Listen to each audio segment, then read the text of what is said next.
विनम्रता ही श्रेष्ठता की पहचान है सर। जिसके पास विनम्रता नहीं वो श्रेष्ठ हो ही नहीं सकता, चाहे कितने भी ऊंचे पद पर क्यों ना हो। बिल्कुल। अरे क्यों रो रहे हो सर, क्या लेके आए थे? हाँ, कुछ जब आपका जन्म हुआ था क्या लेके आए थे? क्यों रो रहे हो? जी जी। अब जब जाओगे तो क्या कुछ लेके जाओगे? तो फिर क्या लाए थे, क्या लेके जाओगे, इस चीज को कब समझोगे? मरने के बाद। ये आप देखिए, हम आप जो सोच रहे हैं बनने का सर ना, पता नहीं कितने लोग बन के चले गए और बिगड़ गए, कोई नहीं जानता उनको। हम आप बनने की कोशिश कर रहे हैं, हम आपसे ज्यादा बन के चले गए, हम आपसे ज्यादा बतिया के चले गए, हम आपसे ज्यादा तर्क करने वाले चले गए, उनको कोई नहीं जानता। आप क्या बनना चाहते हो, क्या दिखाना चाहते हो? सुकून की जिंदगी जियो, जितना दिया है वो कम नहीं है, हम उसमें भी इंसान की तरह रह सकते हैं अगर जीना चाहे तो। बिल्कुल। पूरी दुनिया चाहिए आपको तो पूरी दुनिया है तो आपकी। किसने मना किया कि ये चांद आपके नहीं है, ये सितारे आपके नहीं है, आकाश आपका नहीं है, ये धरती आपका नहीं, क्या नहीं है आपका? आप उसको मानो तो कि ये मेरा है। बिल्कुल। मरने के समय पे जीना चाहते हो? कुछ नहीं होगा साहब। कुछ। अरे सर ब्रांड कपड़े नहीं होना चाहिए, ब्रांड सोच होनी चाहिए। मैं वही चीज बताने जा रहा हूँ सर। ब्रांडेड कर रहे हो। ये बताइए, तमीज नहीं है भाई। बुरा मत मानिएगा, किसी के पास फोन है तो अच्छी बात है। सुनिए, बुरा मानना होगा जो मान जाए। नहीं मेरी बात नहीं, हम लोग क्या कह रहे हैं, किसी को कुछ कह रहे हैं क्या? बुरा मान जाएंगे, यही सबसे बड़ी समस्या अपने देश में। हर बात पे बुरा मान जाते हैं, हर अच्छी बात पे बुरा मान जाते हैं। एक चीज जी है ना कि आप इंसान कपड़े से नहीं महकता सर, अपने किरदार से महकता है। मैं एक चीज और बता, मेरे लिए सभी बच्चे होते हैं सर। जिसके अंदर भेदभाव है वो कभी शिक्षक हो ही नहीं सकता। वो शिक्षक के रूप में समाज में एक कलंक है। बिल्कुल सही कह रहे हैं। ऐसे लोगों को शिक्षक बनने का कोई अधिकार नहीं है, वो शिक्षक कहलाने लायक ही नहीं जिसके अंदर भेदभाव है। कोई भेदभाव नहीं होना चाहिए शिक्षक के अंदर। शिक्षक ही समाज का रचयिता होता है सर, समाज का निर्माणकारी होता है। उसके अंदर अगर भेदभाव है तो वो शिक्षक कैसे हो सकता है सर? बिल्कुल नहीं हो सकता, शिक्षक नहीं हो सकता है वो। आपकी बात बिल्कुल सही है, आपके अंदर ये चीजें होनी चाहिए कि भेदभाव नहीं होनी चाहिए किसी भी प्रकार का। कोशिश कर रहा है, जानवर इतना नुकसान नहीं कर रहे जितना इंसान नुकसान कर रहा है एक दूसरे का। बिल्कुल। तो कोशिश ये करिए यार, किसी का नुकसान मत करिए, किसी की बददुआएं सर कोई मर के जब बचता है ना, हाँ। तब उसको लगता है कि किसी की दुआएं काम आ गई हैं। सर अगर आप गलत कर रहे हैं तो आपके साथ सही हो ही नहीं सकता, किसी भी प्रकार से नहीं होता है ना। और आप ये कहेंगे कि उनके साथ आप बाहर से देख रहे हैं, अंदर से लोग कितना परेशान है, कितने तबाह है वो आप नहीं जानते हैं। गलत करके आप सुकून नहीं पा सकते हैं। इंसान की तरह रहिए और एक दूसरे का सम्मान करिए, समाज में एक दूसरे को नीचा ना दिखाइए अपने व्यवहार से, अपने ज्ञान से। अगर आपको ज़्यादा ज्ञान हो गया है तो आप ज्ञान से नीचा ना दिखाओ, धन हो गया तो धन से नीचा ना दिखाओ, शिक्षा ज़्यादा हो गई है तो शिक्षा से नीचा ना दिखाओ। इंसान के पास हमने देखा जो चीज़ें हो जाती है सर ना, उससे वो नीचा दिखाने लगता है। अगर सर मैं एक घमंड तो रावण का नहीं चला। आप किस भ्रम में हो साहब?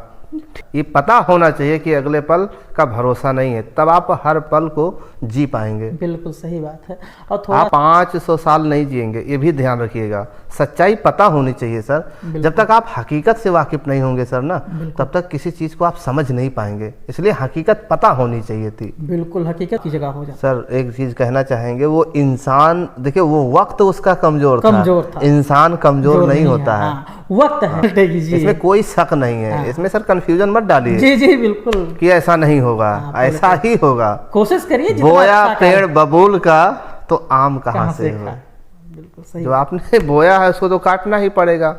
जितना अच्छा हो पाए सर जीवन उतना अच्छा करते जाइए। अच्छाई करने की कोई सीमा नहीं होती है। बिल्कुल बात समझ में आ गया? बाकी अहंकार घमंड रावण का नहीं चला, आप तो इंसान हो। हम तो यही कहना चाहेंगे, नहीं करना चाहिए, वैसे नहीं करना। हर पल को अच्छे से जियो। कोई बहुत बड़ा सपना बना लिया है तो उसके लिए खुद को टॉर्चर मत करो, जितनी क्षमता है उतना काम करो। बात समझ में आ गया? और पूरी दुनिया को भूल जाओ कौन क्या कहता है, कौन नहीं क्या नहीं कहता है। आपकी जो क्षमता है वो काम करो ना। नहीं हो पाएगा, नहीं हो पाएगा। बिल्कुल सही बात है। हो पाएगा तो हो पाएगा, नहीं हो पाएगा तो नहीं हो पाएगा। इसमें कौन सी हम नहीं समझ पा रहे, कौन सी मान सम्मान चली जाएगी? एक प्रयास तो है सर, एक कोशिश तो है, आप कोशिश करिए। बिल्कुल। कोशिश करने के साथ खुद को टॉर्चर मत करिए सर, हम तो यही कहना चाहेंगे। जितने भी लोग काम कर रहे हैं या उनको काम के अनुसार उनको सफलता नहीं मिल पा रही, तो खुद को टॉर्चर ना करें, हर पल खुश होकर के जिए। टॉर्चर करके खुद को सर आप कभी अच्छा नहीं बना सकते हैं। खुद का अपमान मत करिए कि मैं ये नहीं कर पा रहा हूँ, मैं ये नहीं कर सकता हूँ, मैं ये नहीं कर पा रहा हूँ। दूसरे से तुलना मत करिए। आप जैसे भी हैं वो अनमोल है, आपके जैसा कोई नहीं है सर। किसी से तुलना मत करो। मैं तो कभी नहीं किसी से तुलना करता, करना भी नहीं चाहिए। अगर आप तुलना करेंगे तो हंसती खेलती हुई जिंदगी में आग लगाना हो तो आप दूसरे से तुलना करिए सर। सबकी जिंदगी अलग अलग है, सबकी परिस्थितियां अलग अलग है सर। सबसे तुलना क्यों करते हो आप? आपकी स्थितियां परिस्थितियां जैसे वैसे जीने की कोशिश करो ना। नहीं है तो मत खाओ, नमक रोटी खाओ ना। कोई जरूरी है कि दूसरे का देखी देखा करेंगे आप? आपके पास क्षमता तो। मेढक को देख करके अगर हाथी छलांग लगाने की कोशिश करेगा सर तो होगा क्या?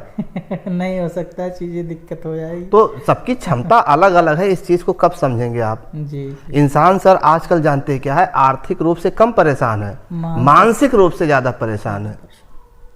उसके पास किसी चीज की कमी नहीं है, लेकिन इतनी आवश्यकता बना लिया है कि वो उसको हर चीजें कमी नजर आती है। पहले नहीं था, बहुत सी चीजें नहीं थी, अब हो गई हैं सर, तो भी कम लग रहा है। आप ही देख लीजिए कि व्यवस्था नहीं रही होगी, लेकिन आज ईश्वर की कृपा से सब कुछ है आपके पास। उसके बावजूद भी आपको सुकून नहीं है। ऊपर वाला देख नहीं रहा आपको कि इस इंसान को क्या चाहिए। मैंने इसको जिंदगी दिया, हर चीज जीने के लिए सारी चीजें दी, फिर भी ये मर रहा है, यानी ये मरना ही चाहता है। तो इसको मारो सीधा। वो भी देख रहा है, सारा नाटक देख रहा है। देख रहा है जी। जीना हराम करके रखे हो। बात समझ में आ गया? गरीबों को गरीबी नहीं जीने देती और अमीरों को डॉक्टर नहीं जीने देता है। सब परेशान। लेकिन जिसका मन सर सही है ना, जिसका इरादा ठीक है ना, जिसके विचार ठीक है ना, वो इस दुनिया पे राज करेगा नहीं, राज कर रहा है। उसके लिए ही धरती स्वर्ग है, जिसकी सोच ठीक है, जिसका मन ठीक है। और ये सोच और मन तभी ठीक रहेगा सर जब आप अच्छा काम करेंगे। बिल्कुल। आप अच्छा काम नहीं करेंगे तो आपका मन ठीक नहीं हो सकता है, आपको जीवन में कभी सुकून नहीं मिल सकता है। बिल्कुल सही। आप जितना हो पाए अपनी तरफ से गलती मत कीजिए, जानबूझ के किसी को मत सताइए। आप धन से ज़्यादा हैं तो किसी को मत परेशान करिए। आपके पास बल ज़्यादा है तो किसी को नीचा मत दिखाइए, किसी को परेशान मत करिए। समय है, समय किसी को छोड़ता नहीं है सर। वक्त ने किसी को नहीं छोड़ा है सर। समझ जाते काश कुछ लोग इस बात को, तो नहीं समझेंगे सर, वक्त उनको समझाएगा। आपको समझाने की जरूरत नहीं है। नहीं, हमें आपको समझाने की जरूरत नहीं है। हम तो समझाने योग्य है ही नहीं सर, और ना समझा ही सकते हैं। खैर ईश्वर सद्बुद्धि समझने योग्य है। और सर ये आपने गलत कहा, समझने योग्य समझाने योग्य नहीं है। क्यों नहीं है? जी जी। पूरे क्लास के बच्चों को आप समझाते हैं सर। बिल्कुल सही बात। सब कृपा है ईश्वर की। जो लोग आप में कमियां निकालते हैं सर, 10 मिनट उनके सामने बच्चा नहीं बैठता, सुनता नहीं है जी। आपको 2-2 घंटा, आप 7-8 घंटा पढ़ाते हैं डेली, पूरा घंटा आपको सुनता है। सही बात। क्या नहीं योग्यता है? हर किसी के अंदर योग्यता है सर। लेकिन ये सारा ऊपर वाले का दिया है, उन्हीं का कर्म है। ये तो आपकी महानता है, ये चीज मानते हैं। मैं इसमें क्या ही कहूँ, ऊपर वाले ने ही दे दिया है, जो दे दिया है वही है। हाँ बहुत है, वही है नहीं, बहुत है, बहुत है। जो दे दिया है वही कम नहीं, वही कम नहीं है ना। मैं तो रोज हमें लगता है सर कि हम लोग को जीना नहीं आया, जीना नहीं। ईश्वर ने हम लोग को जितना दिया है ना, उसमें ढंग से हम लोग जी नहीं पाए सर। हमेशा हम कमियां ही निकालते हैं ऊपर वाले से। ऊपर वाले ने सारी परिस्थितियां हम लोग को बना के दिया है।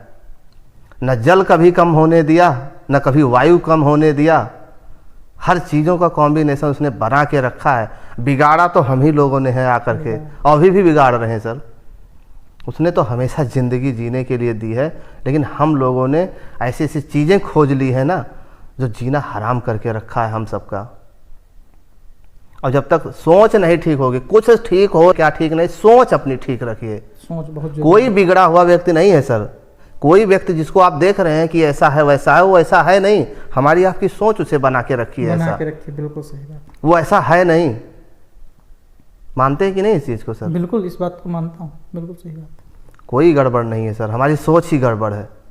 हमारी सोच में ऐसी कुछ गड़बड़ आती है तो सामने वाला गलत लगने लगता है। तो मुस्कुराना भूल गए हो, काहे के चक्कर में? अरे सर, मुस्कुराता हुआ चेहरा कैसा भी हो, सब बहुत positive हो स्मार्ट जाता लगता है, बहुत सुंदर लगता है। हाँ, कितनी और अच्छी चीज कर दी है तो कुछ नहीं, बस अपने भाई। कर्तव्य वो पर ऊपर वाला यही चाहता है कि तुम अच्छा करो। अच्छा करो और परिणाम अच्छा हो। अब आप अच्छा कर नहीं रहे हो तो आपके लिए वो अच्छा कैसे करेगा? जी, बात बिल्कुल यही सही। है। सबसे पहले भी तो इसीलिए तो अच्छा उन्होंने कहा तू करता वही है जो तू चाहता है। क्योंकि इंसान बहुत चालाक चालाक है, है, लेकिन और होता वही है जो मैं चाहता हूँ। मतलब इसलिए कर वही, जो तू चाहता है, इसलिए कर वही जो मैं चाहता हूँ, होगा वही फिर होगा वही जो तू चाहता है। चाहेगा। अच्छा, लाइन थोड़ी सी हाँ, गड़बड़ हो गई। कोई गड़बड़ नहीं हो गई सर। जिससे कौन क्या गड़बड़ हो गया सर? कुछ नहीं गड़बड़ हो गया, सब ठीक है जी। यही सबसे बड़ी क्वालिटी, यही कुछ गड़बड़ हो नहीं गया। सबसे बड़ी चीज है खुश रहना जीवन में। लास्ट ऑप्शन जो है वो खुश रहना। आप जितना बिंदास सर खुश रहने के लिए कोई पैसा नहीं लगाना है, आपको 1 रुपये नहीं लगाना है, केवल हंसना है और मुस्कुराना है बस। लेकिन सर टैक्स लगने लगा है क्या? टैक्स नहीं लगता है। टैक्स नहीं लगता हाँ, है? वो खाली दिमाग तो की एक लोग इतना लोचा काहे है। हंस मुस्कुराते नहीं सर? हाँ, मुस्कुराना भूल गए हैं। मुस्कुराएंगे तो लगेगा कि आप जी रहे हो जिंदगी। बात समझ में आ गया? हाँ भाई, टैक्स भी नहीं लगता आजकल हमारे समाज में हंसने वालों को, खुश रहने वालों को पागल कहा जाता है। अरे हंसना कोई छोटी बात नहीं है, सारे गमों को भुलाना पड़ता है हंसने के लिए। इस देश के प्रसिद्ध योग गुरु बाबा रामदेव भी अपने योगा के लास्ट में बहुत तेज हंसाते हैं। बिल्कुल। जो सर हंस नहीं सकता वो दूसरों को क्या हंसाएगा? जिसके पास जो होता वही देता है सर। अगर आप खुश रहेंगे तो दूसरा भी देख के आपको खुश रहेगा। सर आप कितना पढ़े लिखे हैं ना, ये सारी डिग्री जैसे बोलना शुरू करते हैं सब बाहर आ जाती है। भाषा ने नरेंद्र मोदी जी को प्रधानमंत्री बना दिया। ये प्रकृति से हेरिडिटी भाषा इंसान को राजा बना देता है।